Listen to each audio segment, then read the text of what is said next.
Buenos días a todos y a todas. Primero que nada, muchas gracias por estar acá hoy.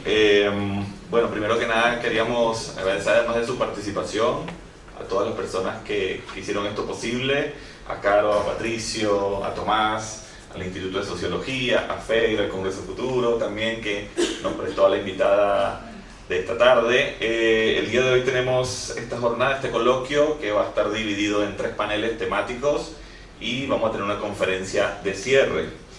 Lo que vamos a hacer ahora es comentarles muy brevemente de qué va cada panel, como para hacer una idea general de lo que va a ser el día, y luego comenzaríamos ya con el primero. Hola, buen día a todas y todos. Yo voy a estar a cargo de la moderación del primer panel.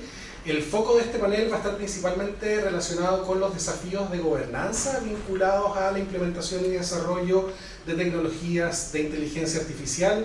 Nos van a interesar cuestiones como modelos de regulación de estas tecnologías, estrategias de participación y cuestiones relativas también justamente a la gestión del poder de estas nuevas innovaciones. En el panel nos van a acompañar Joerson Jagmour, también igualmente Teresa Correa y Francisca Skoknik, con quienes vamos a comenzar la sesión de hoy. Luego viene el segundo panel. Sí. El segundo panel, después del coffee, va a ser a las 12, lo voy a moderar yo, y es nuestro panel más del lado literario, artístico, desde el lado de las humanidades, que se llama Literatura, Arte, y hay nuevas narrativas, e incluye literatura, artes y transformaciones en los lenguajes del presente. Ahí va a estar Wolfgang Bongers, Carolina Gainza, que está aquí, Felipe Uribe y Fernando Pérez. Eso va a ser, como les digo, a las 12, principalmente cómo la IA se vincula con los temas de narrativas, literatura, arte, etc. Bueno, y en la tarde, después de almuerzo, para que vuelvan con ánimo, yo voy a estar moderando el panel sobre inteligencia artificial y nuevas subjetividades, que está orientado a pensar cómo se está constituyendo lo humano hoy día en relación no solo con la inteligencia artificial, sino que también con otros desafíos como el cambio climático, que además también tiene, o lo ambiental, digamos, que tiene relación también con lo que está ocurriendo con el desarrollo de la inteligencia artificial, y cómo cómo se construyen o aparecen nuevas subjetividades en la intersección entre lo planetario, lo situado, entre otros temas que se van a tratar en ese panel.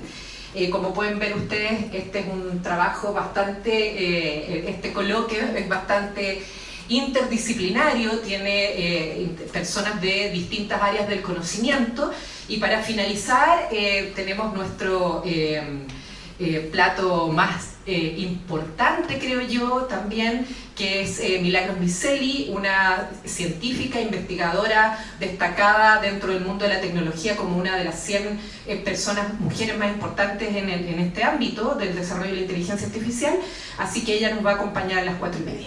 Bien, bueno, antes de comenzar con este primer panel del coloquio, me gustaría hacer una muy breve presentación de nuestros invitados y nuestro invitado. Voy a partir por Teresa. Teresa Correa es académica de la Escuela de Periodismo de la Universidad de Evo Portales, es doctora en Comunicaciones y magíster en Estudios Latinoamericanos por la Universidad de Texas en Austin y periodista de la UC. Es directora alterna del Núcleo Milenio de Desigualdades y Oportunidades Digitales, NUDOS. Y, está difícil esto, pero fue investigadora principal del Núcleo Milenio Futures of Artificial Intelligence Research FAIR, y editora asociada del Journal of Computer Mediated Communication. Además nos acompaña Francisca Skoknik. Francisca es cofundadora y editora de la plataforma periodística @robotlabot. Tiene un máster en Public Administration en la Universidad de Columbia y es también periodista UC.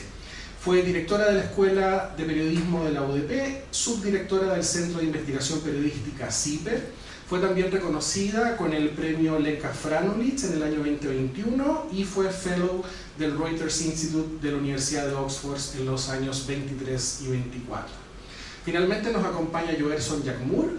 Joerson es investigador postdoctoral del Instituto de Sociología de la Universidad Católica, es doctor en literatura por esta misma casa de estudio, magíster en literatura latinoamericana por la Universidad Simón Bolívar y profesor de lengua y literatura por la Universidad Pedagógica Experimental Libertador. Sus áreas de investigación son la literatura, la cultura digital, las temporalidades en el arte y la literatura y sus vínculos con la IA. Si les parece, entonces vamos a comenzar con la presentación de Teresa. Hola, muchísimas gracias por la invitación y por esta iniciativa, ya de armar este seminario en enero, tener público en enero, gran valor, así que gracias a todos ustedes por estar también acá.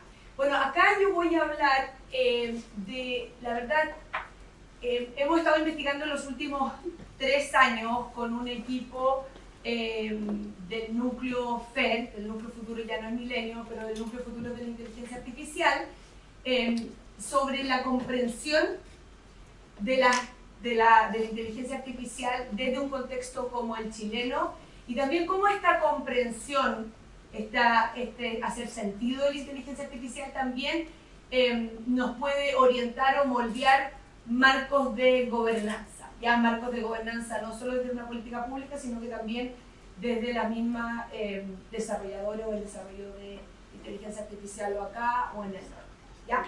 Entonces, para esta presentación lo que quise es orientar, o sea, enfocarme en lo que es comprender y gobernar la IA desde el sur. ¿Cuáles son las narrativas situadas de 3 grupos distintos en Chile? ¿Ya? Unos son los usuarios finales, las personas afectadas por la inteligencia artificial, otros son los desarrolladores y otros son los tomadores de decisiones. Entonces, para esta presentación como que estoy aunando varios proyectos distintos y les voy a hablar como cuáles son los patrones o los hallazgos que hemos encontrado, los hallazgos que hemos tenido a lo largo de estos tres proyectos, ya cuáles son esos patrones comunes, ¿ok? Lo primero es que nosotros con Claudia López, que es informática de la Universidad Técnica Federico Santa María, no, ahora de la Universidad de Chile, dirigíamos la línea 1 del núcleo futuro de la inteligencia artificial. Entonces esto definitivamente, como les dije, son 3 proyectos distintos con objetivos distintos y después los quisimos unir y encontrar los patrones comunes, ¿ya? Entonces todas estas personas han participado en estos proyectos y es lo que les voy a hablar ahora. Bueno, yo sé que la Francisca probablemente más les va a hablar más de la opacidad algorítmica, pero ya todos sabemos que si bien integramos la inteligencia artificial de manera cotidiana en nuestras vidas, esta sigue marcada por una opacidad algorítmica y que a pesar de esta opacidad la gente igual intenta hacer sentido de ella. O sea, además, a pesar de no entender mucho las reglas que la gobiernan, la gente la incorpora en su vida cotidiana y hace sentido de ella. Pero esta opacidad cobra mayor relevancia en regiones como las nuestras, donde la implementación de la IA suele ignorar nuestras preocupaciones, nuestros desafíos, nuestras narrativas, nuestros lenguajes, ¿ya? Entonces esto por supuesto que obstaculiza la comprensión pública de este tipo de tecnologías y por supuesto moldea marcos de gobernanza que podamos establecer, ¿ya? Mucha de la investigación se centra y creo que por el título, solamente porque no alcanzaba a hablar con la Francisca, pero mucha de la investigación se centra en cómo las plataformas, las grandes plataformas, los grandes desarrollos tienen un poder sobre regiones o personas como personas de Chile o regiones como las nuestras, ¿ya? Entonces hay conceptos como el universalismo de datos, el colonialismo de datos, etc. Aquí lo que hemos tratado de hacer es enfocarnos desde el contexto local, ya desde el contexto chileno y cómo los usuarios lo comprendemos, cómo los desarrolladores chilenos de inteligencia artificial lo comprenden y cómo personas ligadas como a la toma de decisiones políticos de las distintas compañías de telecomunicaciones, las distintas compañías de tecnológicas, perdón, también hacen sentido, ¿ya? Entonces, ¿cuáles son estas narrativas? Porque entendiendo estas narrativas definitivamente podemos tener una base para poder pensar en mejores marcos regulatorios que estén, o marcos de gobernanza más en general, que estén atendiendo a nuestras preocupaciones, realidades y cómo entendemos esto, ¿ya? Entonces, los objetivos, cuando ya intentamos, como les dije, aunar estos 3 proyectos distintos que habíamos desarrollado durante los últimos 3 años, era cómo estas narrativas locales y las condiciones sociopolíticas y socioeconómicas moldean la experiencia en la comprensión de la IA desde los usuarios, desarrolladores y tomadores de decisiones, y cómo este contexto local impacta el diseño y la gobernanza de la IA, ¿ya? Entonces, ¿cuáles son los retos y oportunidades? Aquí usamos la transparencia y la explicabilidad de la inteligencia artificial como puente entre la comprensión de los distintos grupos, ya, o stakeholders, también podríamos llamarle, dentro de la comprensión de la inteligencia artificial y los marcos de gobernanza. Y la comprensión tiene que ver, va mucho más allá de una comprensión técnica, ya, sino que, como les dije, cómo hacemos sentido de la inteligencia artificial y cómo la incorporamos en nuestra vida diaria. Y cómo los tomadores de decisiones la comprenden para establecer o para discutir marcos de regulación, por ejemplo. Desde el punto de vista de los usuarios, esta transparencia y explicabilidad, primero para los usuarios permite usuarios o personas afectadas, ¿ya? Porque hay distintos tipos de usuarios, pero las personas afectadas, aunque no interactúen con ellas necesariamente, permiten una mayor, podrían eventualmente una mayor transparencia y explicabilidad, una mejor evaluación del sistema, mayor empoderamiento, pensamiento crítico. Esa es un poco la base de la que partimos nosotros, ¿ya? Los desarrolladores, a ver cómo ellos comprenden y cómo intentan de que esto sea más comprensible o no para la ciudadanía, y de los tomadores de decisiones, cómo las transparencias y la explicabilidad también son parte de los puntos, de los ejes centrales en la regulación. Ya han sido una de las piedras de toque. Ya, también eso se los puedo tocar. Y finalmente, ¿hasta qué punto estos modelos de gobernanza se ajustan o no a lugares con sus propias historias, con sus propios contextos, con sus propias narrativas? ¿Ya? Porque mucha de la discusión tiene que ver con los 3 potencias en ese sentido, ya que Estados Unidos, la Unión Europea y China. Ya, aquí bueno, por supuesto que todos conocemos el contexto local, pero lo único que quiero resaltarles ya del contexto chileno en este sentido es los altos grados de penetración tecnológica que tiene, los grandes grados de desigualdad y también la desconfianza en las instituciones, porque y la creciente y ahora un poco más estable, pero desconfianza en las instituciones, porque muchas de las inteligencias artificiales que estudiamos en el equipo son inteligencias artificiales que están siendo implementadas por servicios públicos, ¿ya? Entonces, como una inteligencia artificial que está albergada dentro del sistema público, dentro de un servicio público, dentro del Estado, también la confianza que hay política también moldea la relación que tienen las personas con estas tecnologías, ¿ya?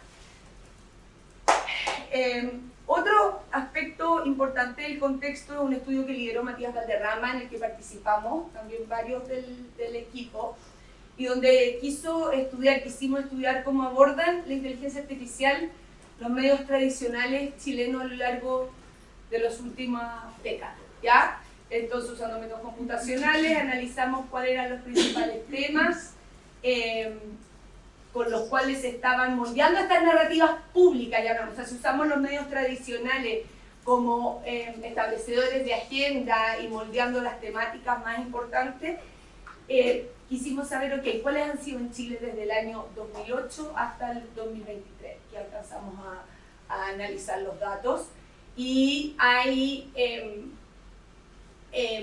como un optimismo tecnológico muy fuerte dentro de las temáticas. Están fundamentalmente relacionadas con la industria, la tecnología, la innovación, el crecimiento económico, ¿ya?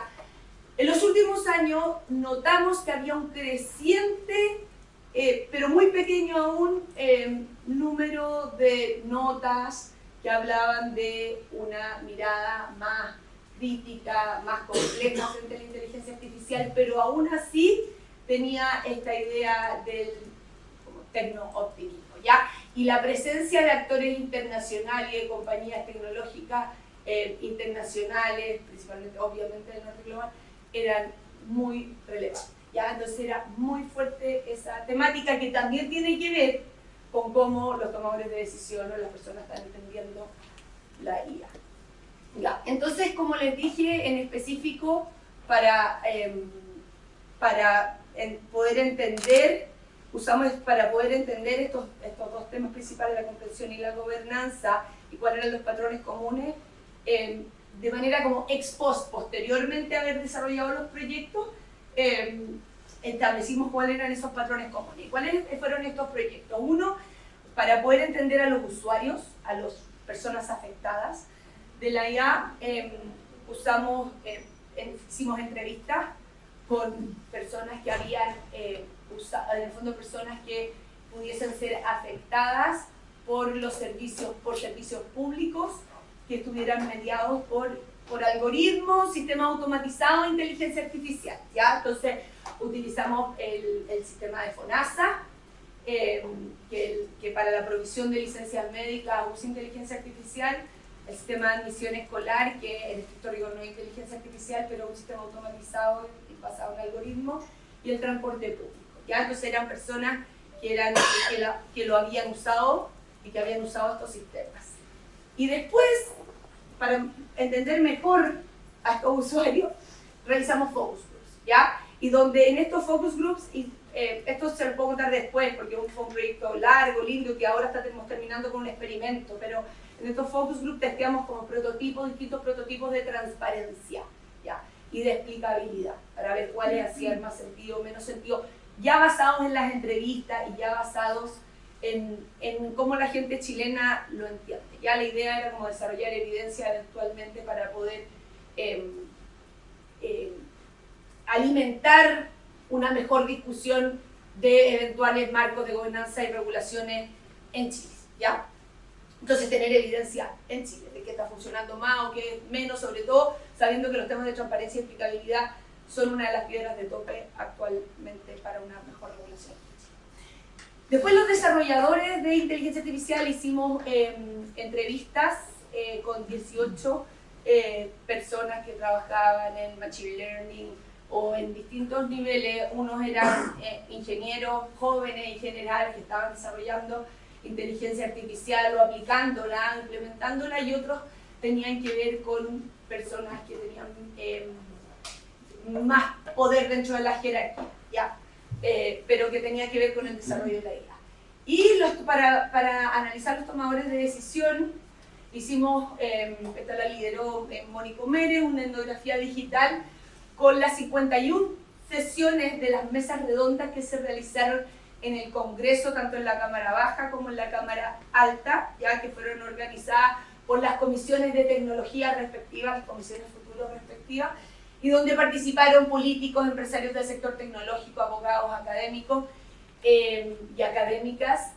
Pero si bien muchas iban como académicos o académicas, también nos dimos cuenta de que muchas de estas personas también representaban a las mismas compañías tecnológicas, ¿ya? Entonces había un poder muy importante de las compañías tecnológicas, incluso dentro de estas mesas donde se discutió una regulación acá en Chile. A ver, uno de los hallazgos, cuando ya habíamos recolectado estos tres distintos proyectos, uno de los hallazgos importantes que tiene que ver con una perspectiva geopolítica, es cómo desde las tres perspectivas, tanto desde los usuarios, de los desarrolladores, como de los tomadores de decisiones, había una comprensión de Chile como un sujeto del problema, ¿ya? Donde a los usuarios últimos se sentían como sujetos experimentales, hablaban de que somos parte de un experimento, y donde ese experimento era llevado a cabo sobre todo como esa contraparte,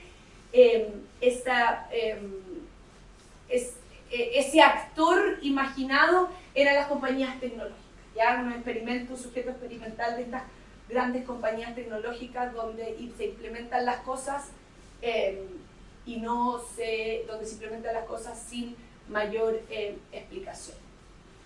Desde el punto de vista de los tomadores de decisiones, hablaban de que Chile, en este concierto, ya una de las narrativas que surgió es que Chile en este concierto nos transformábamos en el patio de juego, ya en el patio de juego, en el playground, en el patio de juego, así lo tradujimos, pero en el patio de juego de estos grandes poderes, donde estábamos siendo usados para data centers, para infraestructura, para extracción de recursos, etc.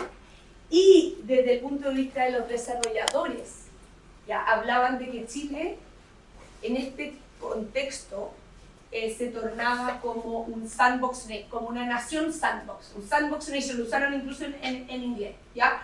El sandbox, para las personas que no lo sepan, es donde se testean los software tecnológicos, ¿ya? Entonces aquí usaban esa metáfora para decir que en Chile finalmente no tenemos mucho poder para desarrollar tecnología, sino que cómo nos insertamos de manera efectiva, donde le tomemos la mayor cantidad de oportunidades en este contexto, ¿ya? Donde sí somos estos sujetos de prueba sin mayor crítica necesariamente, ¿ok? Sin mayor crítica, sino que cómo hacemos uso de esto de ser sandbox nation. Claro que uno desde el punto de vista más académico, analítico, puede analizarlo desde otra perspectiva, pero quería ser transparente con la perspectiva ¿ya? Donde las cosas se prueban pero no se pueden ejecutar aquí y tenemos que ir a otro lugar para terminar de ejecutarlas, ¿ok? Y ese es el contexto y qué hacemos con este contexto y cómo le sacamos provecho a este contexto. ¿Okay? Después, y el segundo hallazgo o patrón como más importante que encontramos de estos tres proyectos distintos es cómo los enfoques, cómo la comprensión y las distintas perspectivas de gobernanza varían si entendemos la IA en términos generales o abstractos, o como sistemas específicos anclados a un contexto, a un servicio público o a una compañía específica tecnológica, etc. ¿Ya? Entonces, yo esto se lo voy a como resumir en términos generales, sobre todo desde el punto de vista de los usuarios. Cuando se les habla de IA en términos más generales, hay una confianza, o más abstractos, digámoslo, hay una confianza hacia la máquina, ¿ya? En Chile.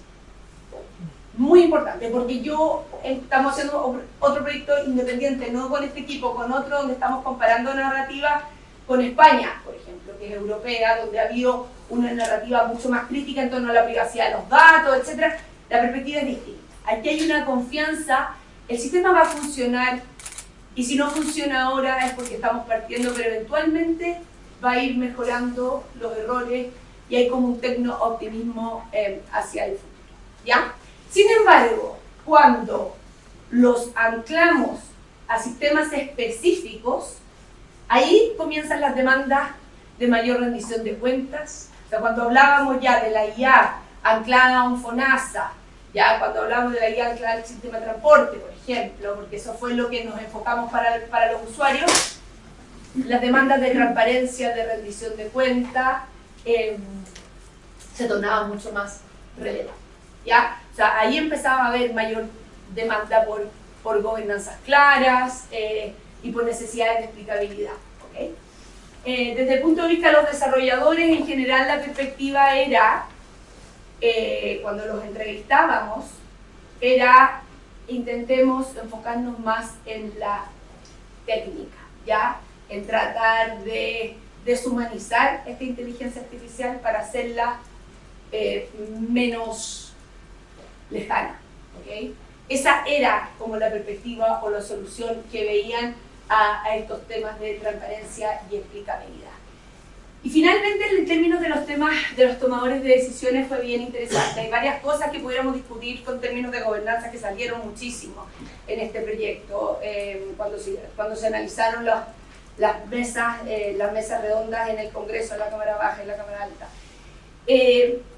Uno de los más importantes era, en el fondo, cuán general o cuán específico definíamos la inteligencia artificial, qué podía ser más útil, para poder tener alguna poder frente a estos tres, o cómo yo me inserto incluso también, o cómo negocio con estos tres ejes de gobernanza que están dominando en el fondo las narrativas como mundiales, ya que era China, y la tenían muy claro en la Unión Europea, o estos tres modelos de gobernanza distintos, la Unión Europea, China y Estados Unidos. Pero el tema de la abstracción o especificidad de la definición de la IA también era muy importante. ¿Cómo voy? Perfecto, estoy terminando. Ya. Entonces, en términos ya como de conclusiones, es que la conceptualización, y puedo hablar mucho más, imagínense, son tres proyectos enormes cada uno, pero la conceptualización influye en la demanda. Ya, cómo conceptualizamos, cómo comprendemos, influyen los niveles de demanda, de transparencia o demandas de gobernanza que puedan tener los tomadores de decisiones o los usuarios finales. Ya, la forma en que los actores conceptualizan la IA como una idea abstracta o un sistema específico influye en las regulaciones. Yo creo que eso es bien importante tenerlo claro en un contexto como el chileno, ¿ya? Porque cuando hablamos de IA, les vuelvo a repetir, había una confianza como ciega en la máquina en términos abstractos y generales. Necesitaríamos anclarla. Las personas a menudo confían en la IA en abstracto sin exigir mecanismos de gobernanza, eso ya se los dije, y hay mayor exigencia en sistemas específicos. Y por lo tanto, en términos de gobernanza, una de las cosas que nos está sugiriendo es que debiéramos desplazar el enfoque de conceptos generales hacia cosas más específicas. Eso solo en términos de los hallazgos que hemos tenido, pero podemos analizarlo desde un punto de vista más analítico, académico, si queremos, que podemos estar o no de acuerdo con eso.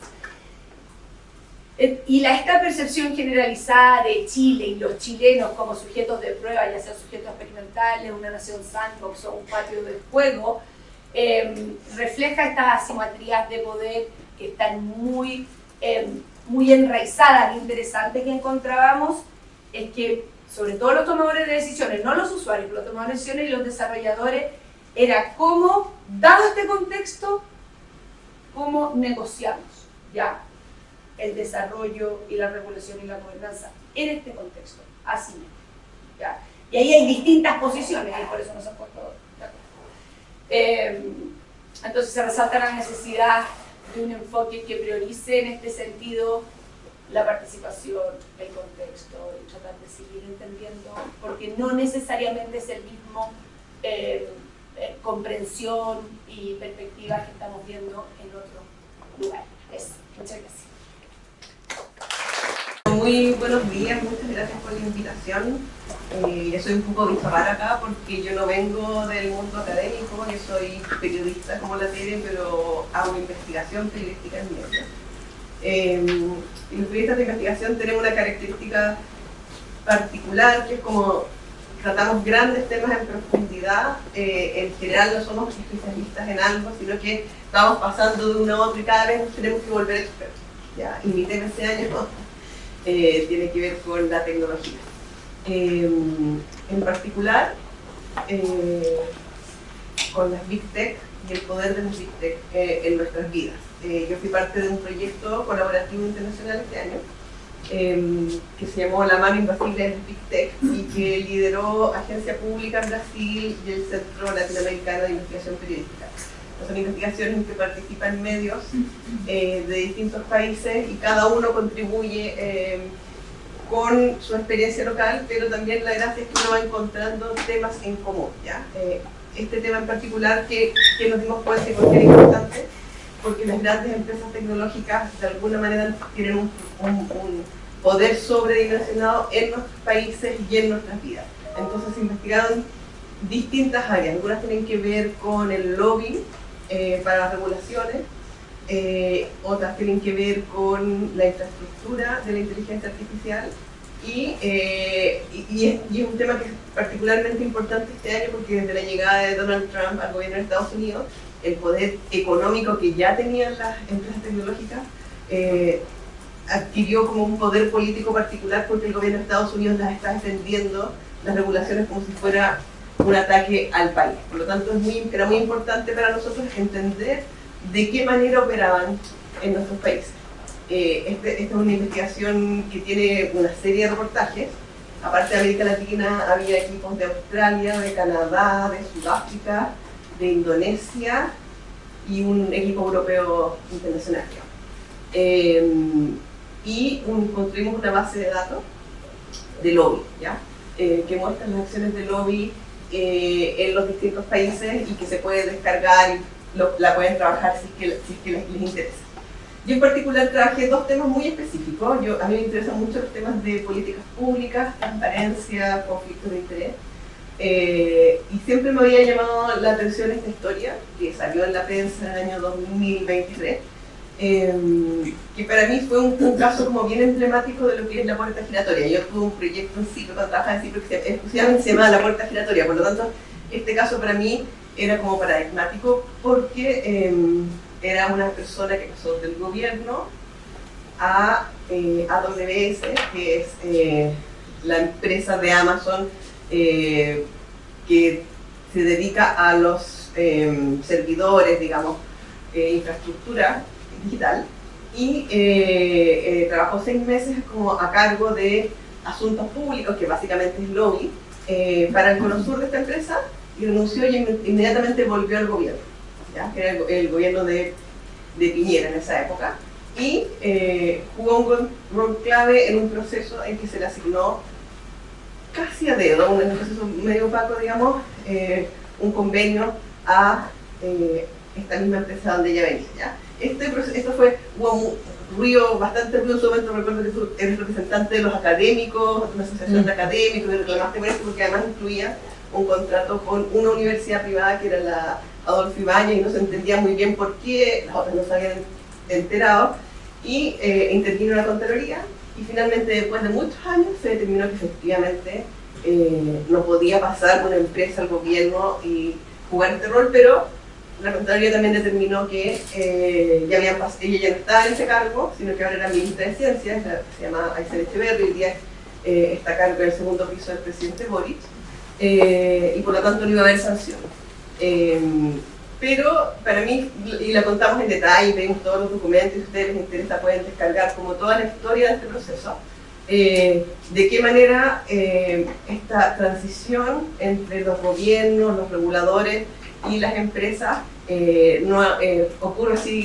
Iban a haber otro caso al final de esta presentación, pasan desapercibidos y efectivamente influyen en la forma en que se toman decisiones. El segundo tema dialoga muy bien con la presentación de la Tere, me parece, y tiene que ver con la infraestructura de la inteligencia artificial, ¿ya? Chile es visto como un país, un patio de juegos distinto, pero en el fondo un país estable, con alto acceso a internet, buena conectividad, por lo tanto se ha transformado como, y Chile lo ha promovido así, digamos, esto es una pelea con otros países de la región, el lugar donde las empresas tecnológicas deberían venir a invertir, ¿ya? Y de alguna manera en los gobiernos, y esto atraviesa los gobiernos de Bachelet, Piñera y Boric, lo único que les importa a los gobiernos es que inviertan, a cualquier costo. Nadie te lo dice así, pero esa parece ser, o por lo menos eso es lo que yo concluyo de esta investigación. Y por lo tanto, en particular durante el actual gobierno se desarrolló una política pública, que se llama Plan Nacional de Data Center, que parte después de que el tema de los data centers ya había sido polémica en Chile, ¿ya?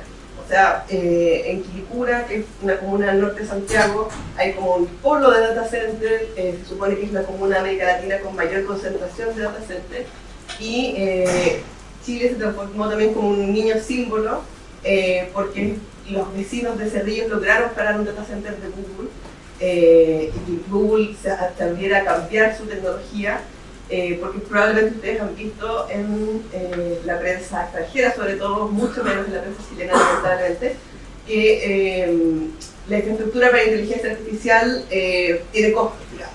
Yo no tengo nada contra la inteligencia artificial ni contra la tecnología, pero me parece que ya que vamos a hablar de la inteligencia artificial desde el sur, tenemos que tener la conversación respecto de cuáles son los costos y cuáles queremos pagar y cuáles no, digamos, ¿ya?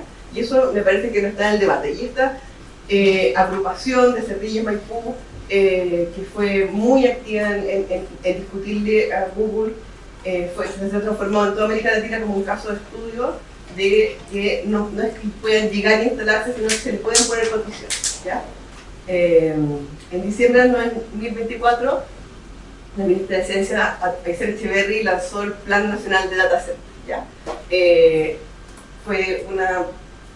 Antes de ayer, el gobierno lanzó como sus 1000 logros del gobierno y este era el Plan Nacional de Data Center, ¿ya? ¿Y cuáles son los objetivos? El principal, el más importante, por supuesto, atraer inversión, ¿ya? Y el lenguaje del plan un poco como que adopta algunas de las narrativas que hay desde el mundo privado donde se reclama por la permisología.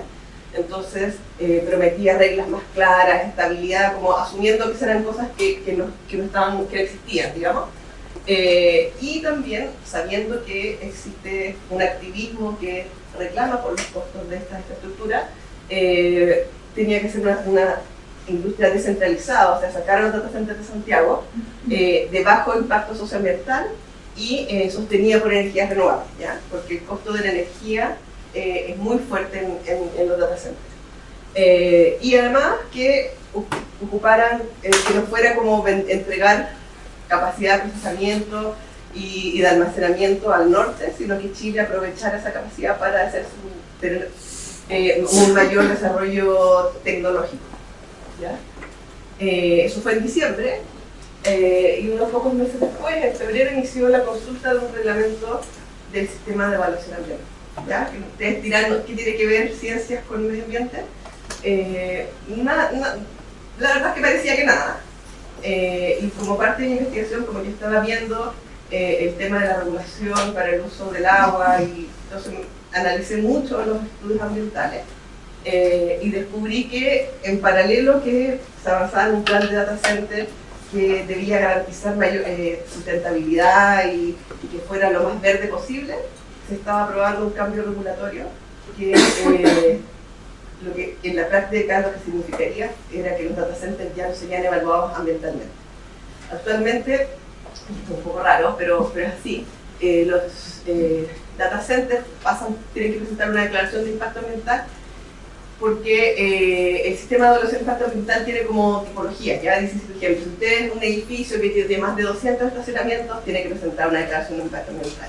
Si usted construye una línea de transmisión eléctrica que tiene más, no sé, de 2 kilómetros, tiene que presentar una declaración ambiental. En el caso de los data centers, como no existían como tales al momento de hacerse el reglamento, la razón por la cual ellos son evaluados ambientalmente es porque ellos tienen un depósito, digamos, de diésel, de petróleo, que es como el backup, el respaldo en caso de que se corte la energía. Los data centers tienen que ser completamente estables. Si ya cortar la luz, ellos tienen que seguir funcionando y por lo tanto almacenan mucho petróleo en caso de emergencia. Y eso, el almacenamiento de petróleo, es una de las causales, digamos, para exigirte declaración de impacto ambiental. Y lo que se estaba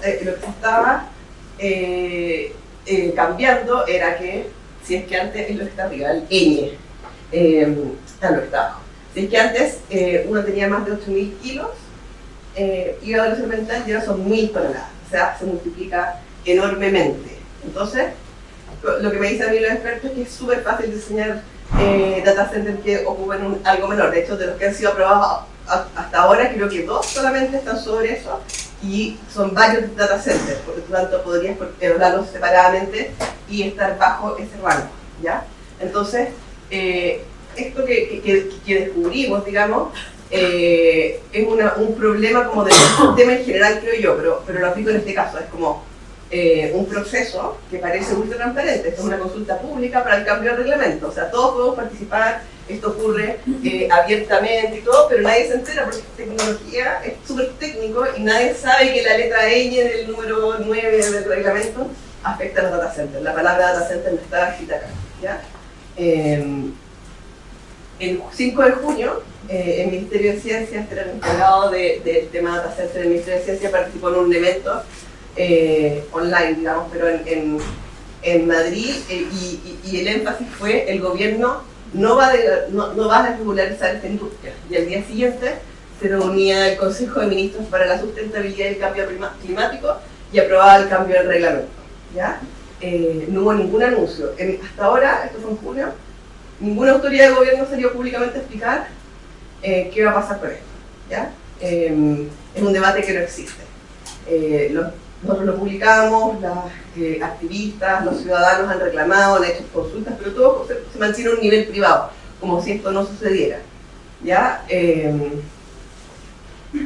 Esto es muy importante, ni siquiera, no solo es importante por la evaluación ambiental, sino porque esta plataforma, que es la plataforma del sistema de evaluación ambiental, es lo que le permite a la ciudadanía saber que se está construyendo un data center. ¿Ya? Y entrar a una carpeta, ver cuánta energía consumen, cuánta agua consumen, hacer preguntas. Eventualmente la ciudadanía organizada puede forzar una consulta ciudadana y participar en la decisión de la autorización o no. Se habla mucho de que es muy burocrático, de que toma mucho tiempo, de que es muy caro, pero la verdad es que si uno analiza, al menos en el caso de los data centers, no se ha procesado ninguno. Algunos se han retirado cuando se dan cuenta que podrían ser rechazados, y tampoco en general tardan tanto tiempo. ¿Ya? O sea, que no hay consulta ciudadana, tardan unos 6 meses, que a mí me parece un paso más o menos razonable con una infraestructura tan grande, digamos. Por lo tanto, la narrativa también de que esto es inseguro y que es caro es un poco exagerada. Ahora, ¿se podría mejorar? Sí, lo ideal sería que esto fuera menos burocrático, que probablemente se hubiera, ya que estaba cambiando el reglamento, se hubiera creado una tipología especial para un data center, por ejemplo, consumo de agua. El consumo de agua no está considerado en el sistema de evaluación ambiental como un factor que obliga una evaluación ambiental, cosa que suena un poco ridícula. Pero lo otro que descubrimos es que, aunque el debate es muy fuerte sobre el consumo de agua en el mundo, digamos, yo creo que esto, el que sea abierto y transparente, que no es así en otros países, ha obligado a las empresas a utilizar tecnologías que consuman menos agua. O sea, cuando uno analiza hoy día a todos los proyectos aprobados hasta ahora en el sistema de evaluación ambiental, salvo los de Google, que en su momento se aprobaron con alto consumo de agua, todos los nuevos proyectos se declaran de bajo consumo hídrico. Ahora, hay un trade-off ahí. Cuando ustedes consumen poca agua, consumen mucha energía, ya que es el otro tema que también es muy relevante. Pero yo creo que eso en parte es el efecto de que esto es una discusión que se da a la luz del público, y en general las comunidades se preocupan de participar y de reclamar, a diferencia de las otras consultas que son más técnicas. Pero el gobierno siguió como con su discurso pro industria y pro inversión, y de hecho pocos días después de eso Microsoft anunció una región de data centers, que básicamente son 3 grandes data centers físicamente separados, conectados entre sí para tener respaldo. Un tremendo evento, llevó prácticamente a todo el gabinete, el ministro de Hacienda, la ministra de Ciencia, la ministra de Bienes Nacionales, para la foto, para hablar de lo increíble que es esto, y nuevamente como comprando la narrativa de la industria. Creo que Microsoft habló de 80.000 empleos, pero si uno empieza a picar, la verdad es que son súper indirectos. Ya están contando a la gente que ocupa la nube de Microsoft, imagínense. En un data center, creo que el que más empleados declara que va a tener en Chile son 150 personas. Entonces, claro, puede tener muchas bondades la inversión en data center, pero mano de obra no es. Y estos son los data centers que están autorizados hasta ahora en Chile. Si se fijan, la mayoría de los nombres no son los nombres que nosotros más conocemos, digamos. Hay un par de Google, hay 3 de Amazon, un par de Microsoft, pero el resto son otros actores, ¿ya? Que tampoco eso estaba en el debate. Estos son los grandes actores de los data centers en Chile, y la verdad es que lo que viene ahora es que las grandes empresas como las Big Tech, digamos, como Google, Amazon, Microsoft, lo que están haciendo es alojarse en infraestructuras de Equinix, de Econex, de Accenti, para generar menos ruido, digamos. Y esos son los actores que tenemos que conocer. Pero todos estos proyectos, salvo uno, de Accenti en Quilicura, todos estos fueron aprobados antes de ese anuncio del Plan Nacional de Data Center que iba a fomentar la inversión. ¿Ya? Desde ese momento no se ha iniciado trámites para ningún data center en Chile. O sea, la política pública que debía promover la inversión de data center En el papel no lo ha hecho. ¿Y por qué? Porque no son tontos. ¿Por qué van a iniciar trámites si saben que se van a dejar de pedirles declaración de impacto ambiental? Entonces, en el último año han estado todos con sus carpetas de proyecto en la mano esperando que se tome razón y luego se publique en el diario oficial de ese cambio reglamentario, donde básicamente van a tener todo mucho más fácil. Pero eso nuevamente no está en el debate, digamos, el Plan Nacional de Data Centers se celebra como algo muy exitoso, pero hay otra política pública que lo ha detenido. En los últimos años anteriores había muchos data centers que se presentaban todos los años. Y mientras tanto, ¿qué es lo que ha hecho el Ministerio de Ciencia? Hacer guías como para facilitar y instalar data centers y promover la descentralización. También sin ningún debate. ¿Qué se anuncia? Un campus de data center en el desierto de Atacama. No sabemos porque nadie responde preguntas. Y cuando digo nadie responde preguntas es porque yo he pedido las entrevistas, tratado de que alguien responda. No, hasta ahora no. Tengo una autoridad aquí, espero que no se arruine, pero hasta ahora nadie ha querido responder. Porque en el fondo la idea es, hay energía solar en exceso, digamos, en superávit de energía solar en el norte, conectemos los data centers. Ok, pero ¿cómo nos van a enfriar? ¿De dónde van a sacar esa agua? Es cierto, no hay agua, entonces vamos a tener que sacar agua desalinizada, luego más energía. ¿Y cómo vas a traer, conectar esto a Santiago? Hay líneas de transmisión que no funcionan, no hay cables de banda ancha que permitan el flujo de datos que se requiere para traer al núcleo urbano. Preguntas abiertas. Luego se anuncia otro todavía no lo hace el gobierno, digamos, pero otro en la Patagonia. ¿Cuáles son los costos ambientales de ser un polo de data center que produce un montón de calor en la Patagonia, que es una zona vulnerable, digamos? Nuevamente, son debates que no se han dado, que es como si no existieran, y que yo creo que es importante que se den. Porque este es el mundo, me imagino que dibujado por ahí, no creo que sea un humano que lo haya dibujado, como el gobierno ve el futuro de la inteligencia artificial en el desierto, con energía solar, puntitos verdes, todo muy bonito y feliz. Para hacer esto, que es este plan Campus de Data Center en Antofagasta, el gobierno firmó un convenio con el BID para financiarlo y una empresa que yo no sabía que existía, que se creó durante el gobierno de Piñera, que se llama Desarrollo País, que básicamente es una empresa pública, la última que se creó, que tiene que ver con inversiones, ¿ya? Y se le encargó que buscara terrenos para este data center, que puede ser público o privado, digamos, cuál es el mejor lugar para construirlos, cómo se va a alimentar de energía, porque la promesa de la exministra Isabel Echeverría es que esto va a ser plug and play, o sea, las empresas Big Tech van a traer su inversión para construir data center y básicamente se van a enchufar a un lugar que va a estar listo para que ellos lleguen a instalar. Desarrollo País, yo pedí entrevista la semana pasada, para saber en qué estaba, porque había ciertos compromisos que tenían que cumplirse en diciembre y no hubo ningún anuncio. Y la encargada de desarrollo, ¿cómo se llama? Desarrollo tecnológico, no me acuerdo el cargo, me mandó a decir que no había ninguna novedad desde mi último reportaje que fue en septiembre, así que no tenía ningún sentido que hablara conmigo. ¿Ya? Ella es, el cargo está ahí, gerente de proyectos digitales. ¿De qué nos enteramos ayer? Que es la nueva gerente general de Chile Data Center. Nuevamente, esta es una puerta giratoria que también no es el titular, digamos, ¿ya? Debería haber un debate de porque esto tiene un impacto en la forma en que se toman decisiones. No sabemos cuándo empezó a negociar con Chile Data Center, la empresa asociación gremial de las empresas de data center, y cuáles son los intereses que se están cuidando, el interés público o el interés de las empresas.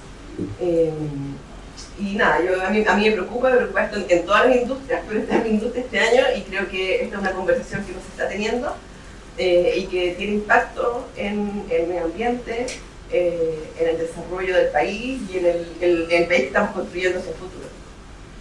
Eso, muchas gracias, los invito a leer los reportajes, los encuentran los de Chile en la POD y los otros en el clip.org, hay millones de historias, algunas súper buenas.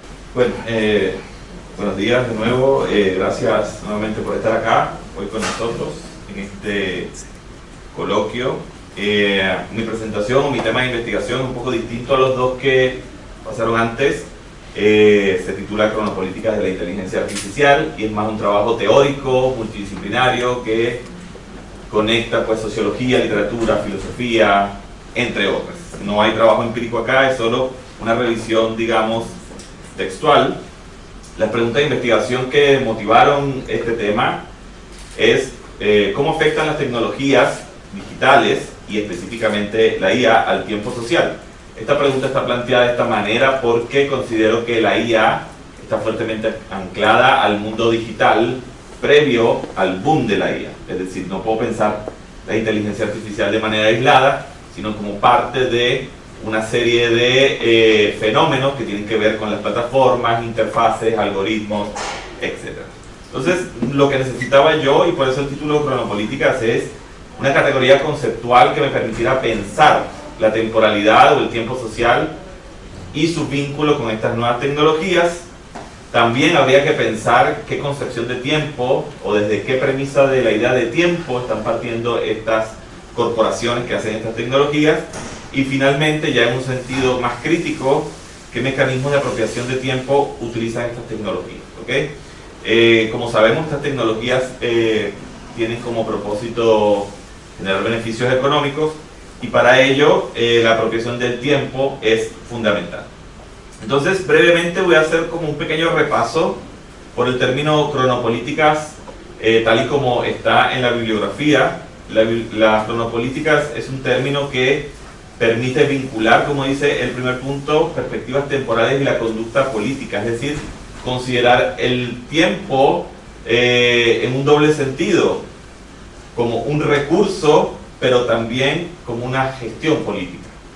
En segundo punto, justamente las cronopolíticas históricamente han funcionado en cómo el poder o cómo se ha intentado gobernar, dominar el tiempo humano, justamente, y además de esas políticas de gobernación del tiempo, cómo hoy en día nosotros, a través de estas nuevas tecnologías, existe una suerte de colonialismo y extractivismo del tiempo.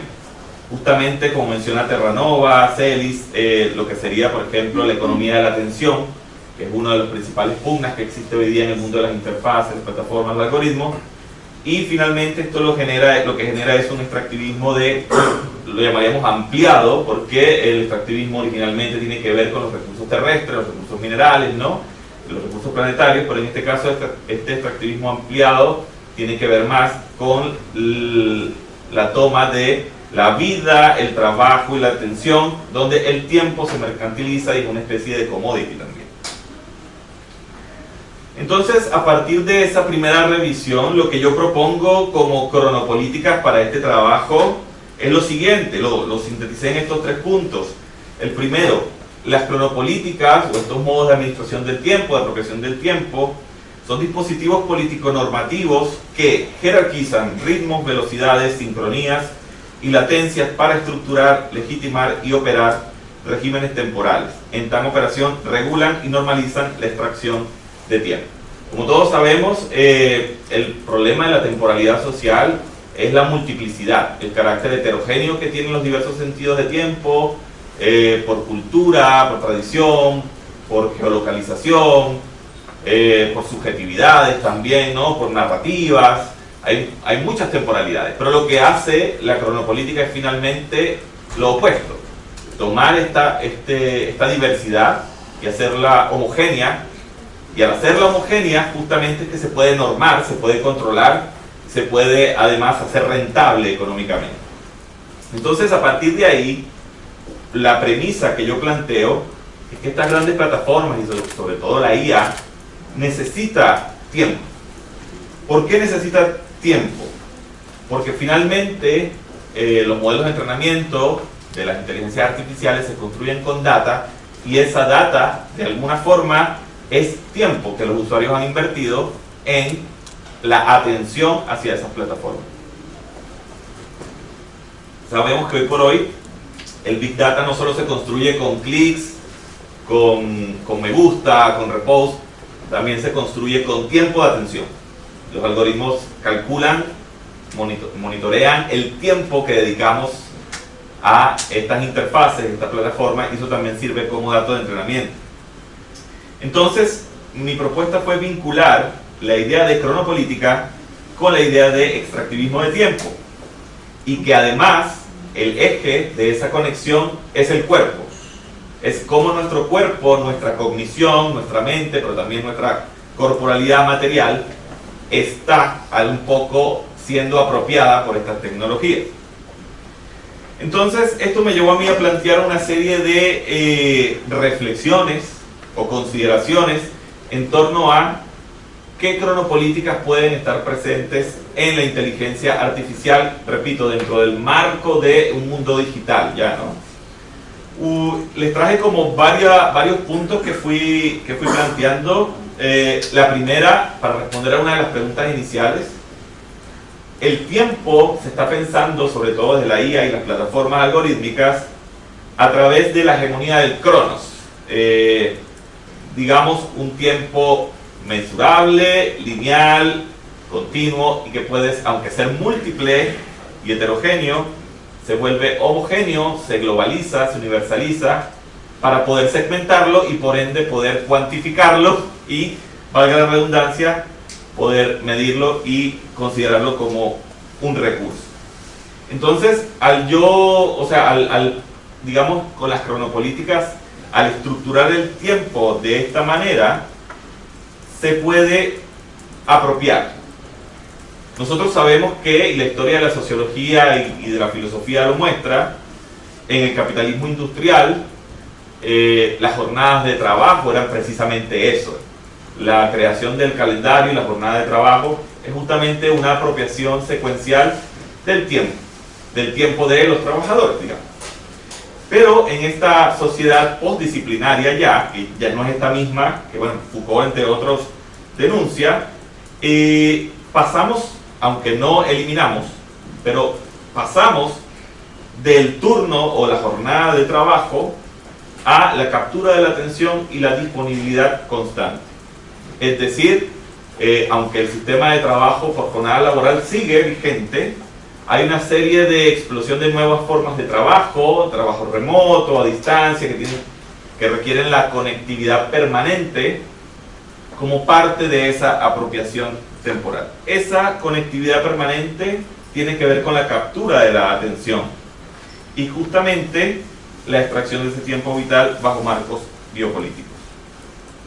Entonces, como les decía antes, cuando un usuario, una persona, está trabajando con la IA o está simplemente interactuando con la IA como usuario, vamos construyendo data.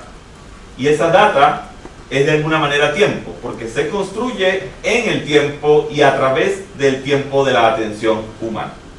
Entonces, esa extracción desplaza el territorio físico hacia la vida conectada y alimentada por arquitecturas de IA, articulando ese bucle de prescripción de conductas, que es lo que finalmente hace el Big Data. Entonces, este extractivismo o esta apropiación del tiempo que, como les digo, pasa por el cuerpo, esa práctica requiere de mecanismos reguladores y mecanismos discursivos que avalen esas prácticas. Y justamente ese lado discursivo político vendrían a ser las llamadas cronopolíticas. Entonces, como les comentaba, en esta conectividad permanente o en esa paradoja de autonomía, porque ahora se vende el trabajo remoto o el trabajo no presencial como una suerte de nueva autonomía, no es continuo, pero es disponibilidad continua. Y aquí es donde, como Judy Wagman y otros teóricos han mostrado, se difuminan estos límites entre el trabajo y la vida y se extrae valor de la atención distribuida, intermitente y vigilante. El estar siempre conectado, siempre disponible, es parte de estas cronopolíticas. Y además, en un segundo lugar, algo que también está sucediendo es la gamificación del trabajo. El gaming o los videojuegos en línea están teniendo un vínculo muy fuerte con la forma de trabajar. Hay bucles de tareas, rachas, recompensas que los usuarios tienen que conectarse todos los días, tienen que iniciar sesión, tienen que cumplir ciertas metas para obtener recompensas, y eso lo que busca es permanencia justamente. Ocurre tanto en los videojuegos como que se asemejan a una suerte de trabajo, se llama farming, pero también sucede en los trabajos que están siendo gamificados. Entonces, la economía de la atención, que ya ha estado extensamente documentada, la podemos equiparar con capitalización del tiempo. Es decir, como la atención es escasa porque hay muchísima competencia, muchísima variedad, muchísimas plataformas, muchísimas IA, todas quieren nuestra atención, nuestra data, es escasa. De hecho, en algún momento se denominó como el nuevo petróleo, la atención, el nuevo activo que va a ser de estos próximos años. Esto es lo que justamente a través de un tiempo medible y se convierte en capital. Entonces las plataformas ahora monetizan el mirar, el scrollear, el cliquear o sencillamente estar conectado. Otro aspecto importante de las cronopolíticas de la IA es que justamente en torno a lo que es el pasado, la memoria, la atención, empezamos a tener una serie de automatismos que clasifican, predicen, aceleran esa secuencia. Sabemos que la memoria no es 100% orgánica. Nosotros, como Stigler lo planteó, hay una memoria terciaria en la que nos apoyamos en dispositivos técnicos. Estos dispositivos técnicos siempre han funcionado en correlación con el ser humano para construir memoria, desde la imprenta, el cine, la fotografía, etc. Pero justamente la inteligencia artificial tiene la particularidad de que es recursiva, y al ser recursiva también quiere ser predictiva, y entonces lo que ocurre es justamente una interrelación en lenguaje, interfaz y código, en la que el usuario ya no parece poder construir memoria sin estos dispositivos, y estos algoritmos que activamente están regulando, filtrando y moviendo lo que nosotros consideramos como memoria. En consecuencia de esto, las cronopolíticas de la IA, porque aclaro que no es la IA justamente, son los discursos en torno a cómo se hacen las IAs o en cómo nos venden las IAs, ya hay una normalización de la urgencia y la obsolescencia. Estos discursos que llaman las Big Tech, como mencionaron, y que impulsan las IAs cada vez más como asistente personal o como un elemento fundamental en nuestras vidas, legitiman y condicionan velocidades, urgencias y tiempos de adopción. Entonces, y ya voy cerrando, la IA, como sabemos, se entrena con bases de datos un poco opacas a veces, no siempre están claras, pero lo que tenemos allí es una heurística del pasado, una interpretación del pasado particular.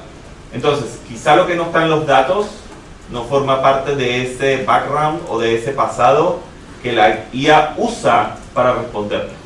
Entonces aquí cabría preguntarse qué elementos del pasado justamente están considerando estas plataformas o la IA como admisibles o no dentro de su entrenamiento.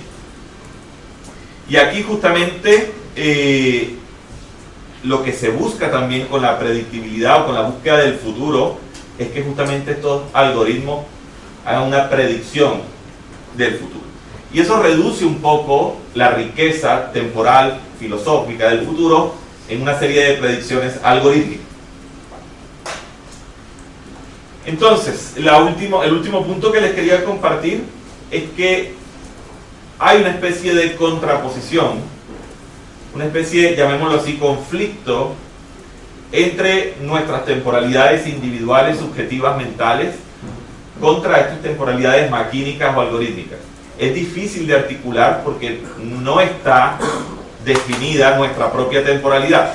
La historia de la filosofía todavía no termina de resolver este tema, pero lo que sí es cierto es que existe como una especie de colonización de nuestra forma de percibir el tiempo a través de estos mecanismos de automatización, de atención, de espera, de ritmos de composición.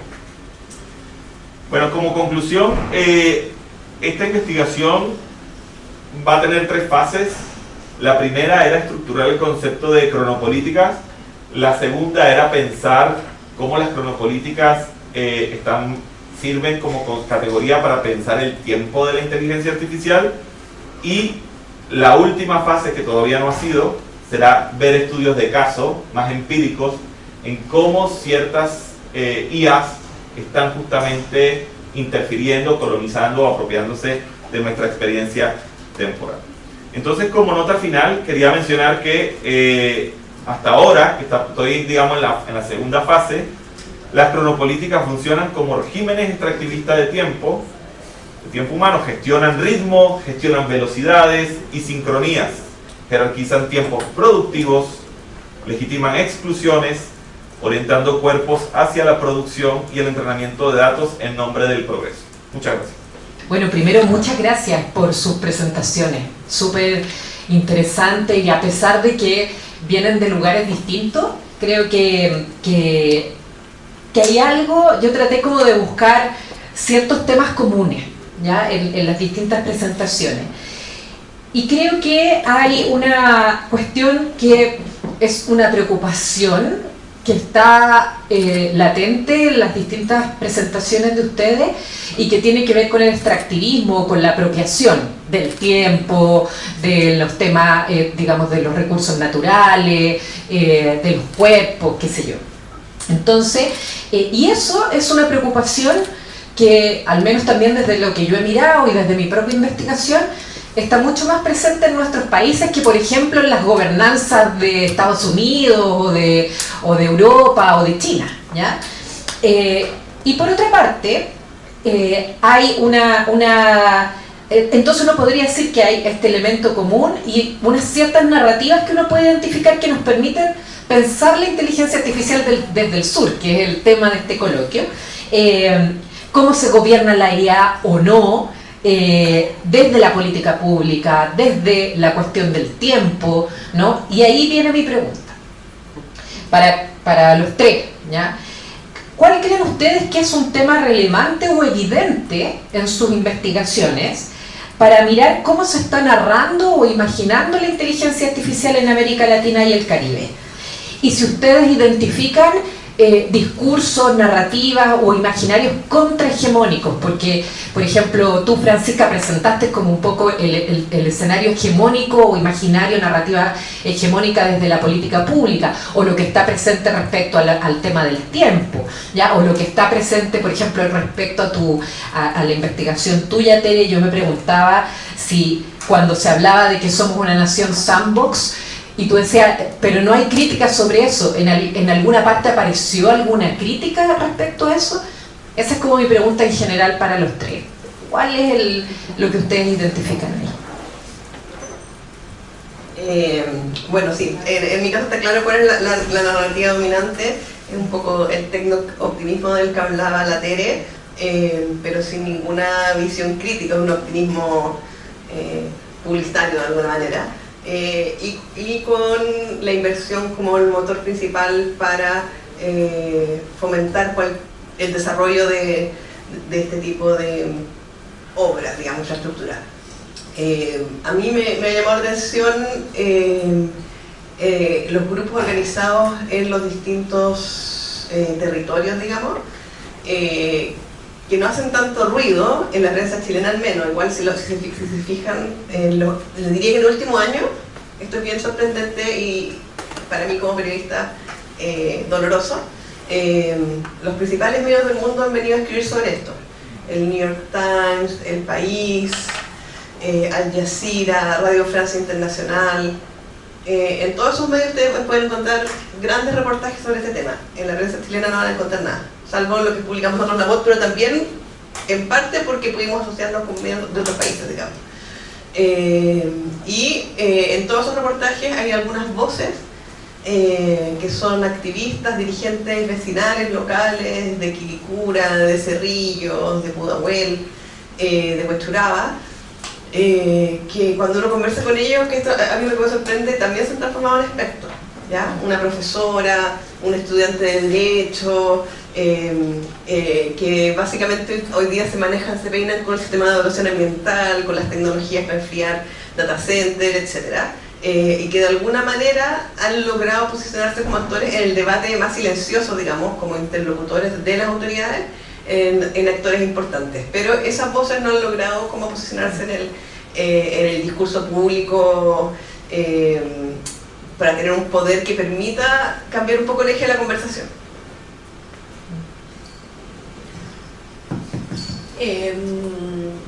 Ya, tú me preguntabas si en estas narrativas, por ejemplo, de Chile como sujeto de prueba, había algo crítico. A ver, yo creo que ya identificar, o sea, autoidentificarte como una nación sandbox o un sujeto experimental, ya es la semilla de una posicionalidad en el fondo, que tú decías, bueno, hay cosas que solo nosotros nos cuestionamos estando en Chile, Latinoamérica, qué sé yo, y hay otros que no se la cuestionan, ya. Eso está, y yo creo que eso es la base para ir desarrollando una, como lo que decía la Francisca, en el fondo una perspectiva más compleja, llamémoslo, al menos, ni siquiera totalmente crítica porque la contienda es bien desigual, ¿ya? Entonces yo diría que eso por un lado, si bien muchos de los distintos grupos pensaban, sobre todo desarrolladores y tomadores de decisiones, decían esto es el contexto chileno y cómo negociamos este contexto chileno para seguir trayendo inversiones, para seguir promoviendo el desarrollo de la IA y no frenarlo, etcétera, porque esa es la narrativa dominante en este minuto, ¿ya? Sí, esa posicionalidad yo creo que es importante que exista, ¿ya? Y al menos sí existe desde todas las perspectivas. Y ahora yo creo que hay un hallazgo, o sea, bien consistente respecto de esta idea de la IA como en abstracto. Yo creo que para allá, en el fondo, si queremos poder incentivar este pensamiento más crítico, más poder de la ciudadanía, que éste influya eventualmente en los tomadores de decisiones o influya en las big techs, porque por ejemplo la transparencia, lo que decía Francisca, finalmente la consecuencia de la transparencia es que las compañías, que las big techs estén consumiendo un poco menos de agua, ¿ok? Entonces ser transparente es porque mueve la industria, independiente de que la ciudadanía lo exija o no lo exija.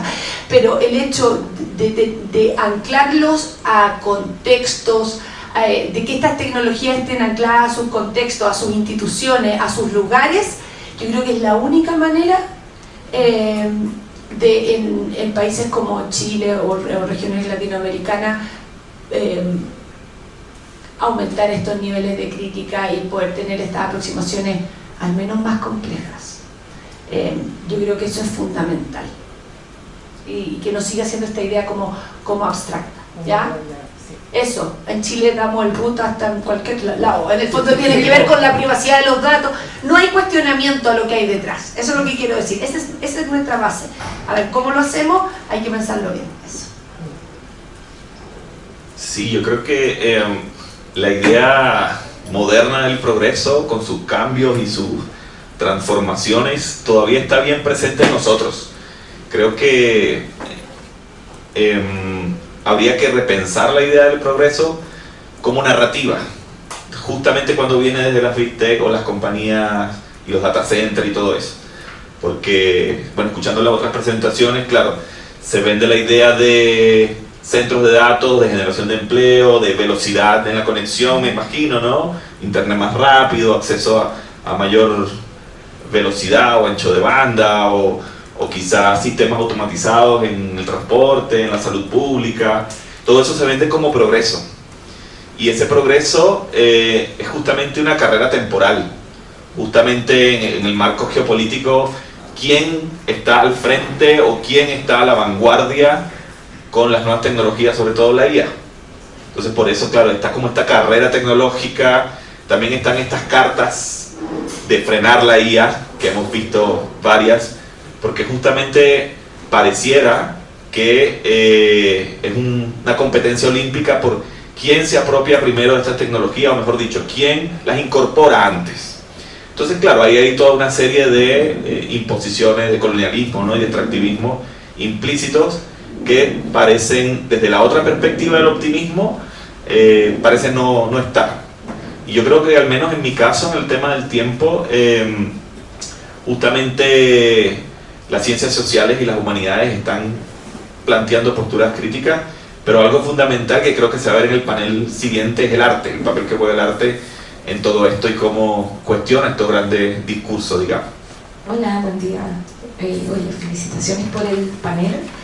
Gracias Teresa y Francisca y Tomás también por lo que nos has presentado. Bueno, concuerdo con Carolina que ustedes nos están abriendo en este primer panel una conversación que es bastante, no solamente preocupante, sino extremadamente preocupante, porque efectivamente estamos hablando de una falta de mirada también en nuestro país del debate acerca de las instituciones reguladoras. Entonces, tenemos unas instituciones reguladoras y cada vez que uno habla de regulación en este sector, de hecho lo hemos visto también en las últimas semanas, hay una también como reacción muy crítica a decir que la regulación para la idea de una innovación, ¿no? Particularmente en las últimas semanas en materia de los proyectos de ley que todavía se están discutiendo, etc. Entonces quería preguntar sobre todo a Teresa y a Francisca, si nos pueden también comentar qué han visto ustedes en su investigación. Yo, perdón, no me presento, estoy investigando instituciones reguladoras, estamos investigando en un proyecto Fondesit instituciones reguladoras convergentes en el sector de medios y comunicaciones, ¿ya? Haciendo un poco esta pregunta incómoda de que estamos en un país donde la institucionalidad reguladora que tenemos en nuestro país no existe. Es una institucionalidad muy, nosotros le llamamos una geografía muy de archipiélago. Tenemos muchas cosas chiquititas repartidas en distintos temas donde no necesariamente conversan. Entonces quería preguntarles cómo han visto ustedes en estas investigaciones la mirada que también hay en estos actores, ¿cierto? En el mundo actual, las autoridades, etcétera, y tú mencionabas, Teresa, los desarrolladores, respecto de quiénes regulan en esta Nation Sandbox, ¿no? Que tú mencionabas. Me gustaría preguntarte eso porque creo que ahí tenemos también que abrir otra conversación, ¿no? Muchas veces lo que vemos más bien, sobre todo en un mundo más político, de congresistas, permanentes ideas de hagamos un proyecto de ley para regular algo muy concreto. Imitemos el proyecto de ley, por ejemplo, hoy día el proyecto de ley que prohíbe tal cosa, ¿no? Entonces, de las redes sociales, en las niñez. Entonces quería preguntarles cómo han visto ustedes en estos ámbitos en que ustedes han investigado esa mirada que hay en estos actores. Muchas gracias. Yo no me metí tanto en ese tema, la verdad, pero tangencialmente me llamó la atención, sin haberme metido a fondo en el debate, la atención que se da, como en todos los debates regulatorios en Chile, de la industria reclamando porque se están poniendo reglas que van a impedir el desarrollo de la inteligencia artificial, etc. A mí, en este tema en particular, yo estoy muy a favor de las regulaciones bien hechas. Me parece que en términos tecnológicos el problema de demorarse tanto en regulaciones y en discutir, porque la industria pone muchos pero, es que las regulaciones llegan tarde, cuando la tecnología ya cambió y ya no sirven de nada. Y creo que en este último año, sobre todo, o los últimos 2 años, todos los debates han estado cruzados por el triunfo de la noción de permisología. ¿Ya? La idea de que este es un país donde hay normas que no dejan que el país avance y que todo es malo, digamos. Y yo creo que eso es como lo peor que le puede pasar a las políticas públicas, digamos. Claramente hay que disminuir burocracia, hay que hacer todo más eficiente, pero el problema es que este era el gobierno que debía mejorar las regulaciones, porque vamos a empezar un gobierno que probablemente va a eliminar las regulaciones. Entonces, el problema de ceder ese discurso es que luego cuando llegas como al extremo contrario no puedes defender porque ya perdiste esa pelea. Y a mí eso me preocupa en el tema de inteligencia artificial, pero en todos los temas de tecnología y de medio ambiente. Pati, la verdad es que en términos como de institucionalidad, o sea, de una institucionalidad o de la necesidad de una institucionalidad regulatoria que aúne estas distintas, como decías tú, como archipiélago, no, inexistente, ¿ya? No existía. El debate es mucho anterior, o sea, son pasos mucho más atrás. Lo que se está dando ahora es gran influencia de las compañías, de las Big Techs, en estas discusiones a través de la academia, a través de los distintos actores, están muchas veces detrás. Entonces te puedes presentar como académico o académica, pero si das doble clic, finalmente era consultor, parte de la puerta giratoria, etcétera, consultor de una de estas compañías. Entonces, así se está jugando en este minuto. Otro de las narrativas bien importantes que no la mencioné acá es como Chile el pionero. Ya Chile, cómo vamos a limitar esta posición de pionero que hemos tenido en distintas regulaciones, la ley de etiqueta de alimentos, ahora con el tema de los data centers y la IA. Entonces es bien difícil. Es bien difícil combatirla. La otra importante, la otra punta de lanza que se está usando mucho es la seguridad, y eso va solo a aumentar con el próximo gobierno.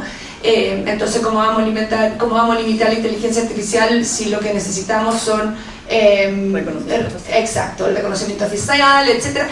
Ya, y si tú me preguntas en términos críticos, sobre todo los tomadores de decisiones, ya cuando estaban en las mesas que tuvieron en la Cámara de Diputados y en el Senado, organizadas por las distintas comisiones de tecnología, que es lo más avanzado que hemos tenido hasta ahora, había solo una mesa que hablaba de temas más críticos, de evaluación de daños, etcétera. Pero en general todas las otras lo que tratan de empujar, y lo que está ocurriendo es un uso ético de la IA, ¿ya? Y este uso ético de la IA lo que busca, y por supuesto que todos queremos un uso ético y responsable de la IA, pero finalmente se está usando como etiqueta para evitar cualquier tipo de regulación y que sea solo autorregulación. En eso estamos, ¿ya? Ese es el escenario actual. Yo tenía una muy cortita. Me quedó un poco la duda, me pareció agradecerle muchísimo al panel, realmente fue muy interesante toda la ponencia, y me quedó un poco la duda de esta idea del sur que se está planteando en el coloquio. Me preguntaba también en perfiles como, y la perspectiva de género, por ejemplo, sí, sobre todo cuando analizaba a los usuarios, si es que habían diferencias de género en cuanto a las desarrolladoras también, desde la otra perspectiva, ¿no? Estamos estudiando mucho sobre cómo se incentiva a que las mujeres lleguen a estos espacios de digitalización, ¿no? Entonces también me preguntaba un poco a la inversa desde lo que tú has analizado, si pudieses como deslizar algo y si también si te provoca algo al respecto. Vale. Ya, respecto a los usuarios, de los datos que tenemos con respecto a los usuarios, yo les dije que los usuarios son sobre todo usuarias que analizamos y tanto en las entrevistas como en los focus group, porque son muchas veces las que tienen mayor interacción con los servicios públicos. Y acuérdate que en el fondo nosotros usamos participantes de personas que habían usado o habían sido afectadas por la inteligencia artificial, que estaban mediando la provisión de distintos servicios públicos, ¿ya? Entonces, ¿qué como desigualdades veíamos ahí? Mucho desde la dificultad que tiene, o desde esta carga, esta mochila desigual, o esta contienda desigual para poder comprender este nuevo mundo en el que estamos navegando, ¿ya? Y aparecía en el fondo, en términos de perspectiva de género, hay como un famoso caso que cuando hemos hablado de este tema, donde decía: yo no tengo el tiempo y no tengo el tiempo para poder entender todo esto, y probablemente a último minuto voy a estar enfrentándome a esta página web o a este nuevo inteligencia artificial, o sea, a este nuevo sistema, y no tengo tiempo, ¿ya? Y nadie, y ahí viene como la idea como del experimento, y nadie tampoco se ha dedicado a tratar de explicárnoslo de manera más clara, ¿ya? Y es por eso, eso por un lado desde las usuarias, y es por eso que es tan opaco, es tan difícil que no podemos, porque se habla mucho de la alfabetización digital o algorítmica, etcétera, ¿ya? Y lo que hemos ido encontrando, incluso en mi propio trabajo, yo me he dedicado mucho a temas de desigualdad digital y alfabetización digital. En este contexto más opaco, más difícil, donde tenemos estos otros desafíos, no podemos entregarle todo el peso a los usuarios ni a las usuarias, ¿ya? Para que puedan entenderlo por sí mismos. Y es por eso que es tan importante en términos pensar en la gobernanza, en la transparencia, en que la gente entienda qué está pasando detrás en términos de las implicancias sociales, humanas, económicas y medioambientales, ¿ya? Eso te podría decir. Buenos días.